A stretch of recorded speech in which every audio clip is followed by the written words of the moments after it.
The No Perfect Victims Convening was a one-day convening before the Allied Media Conference, bringing together formerly incarcerated survivors of domestic violence and sexual assault and organizers who are working on these issues of incarceration, race, gender, and criminalization and immigration.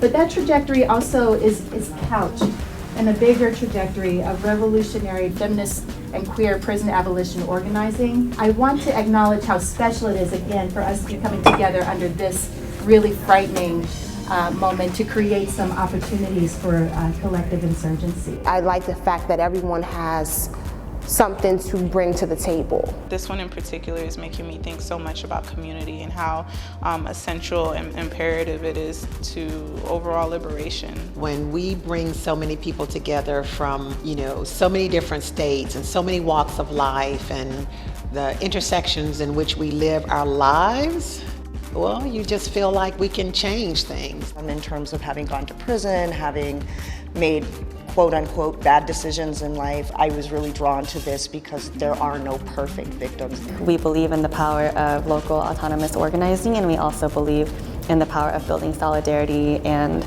just being in touch with each other, because this is so much bigger than just our cities, and this is so much bigger than just us as individual organizers or individual survivors. I'm not the only Marissa Alexander. There are many Marissa Alexanders out there. And when I went to prison to see, other women who had instances where they stood their ground and now they've done 20 years and they have life sentences. I only feel like it's, my human accountability, my moral accountability to be a voice for somebody else. We are hurting, and that we don't consider ourselves to be victims, and we want you to feel sorry for us, but we want you to hear the truth about the stories. We started the morning by hearing from directly impacted survivors. I think really just helped to kind of ground us in, why we're here today and why we do the work.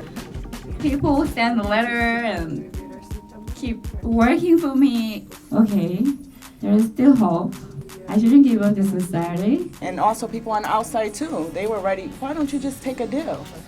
But I'm like, it's me that got to do the time. It's just... And I'd rather go engage in survival sex work and be a street-based worker than kiss any man's ass and put myself at risk. Unfortunately, society punishes you greatly for that.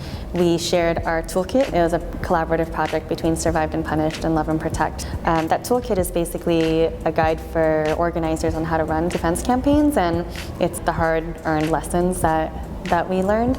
Let me bring what I learned to my own community and start something locally.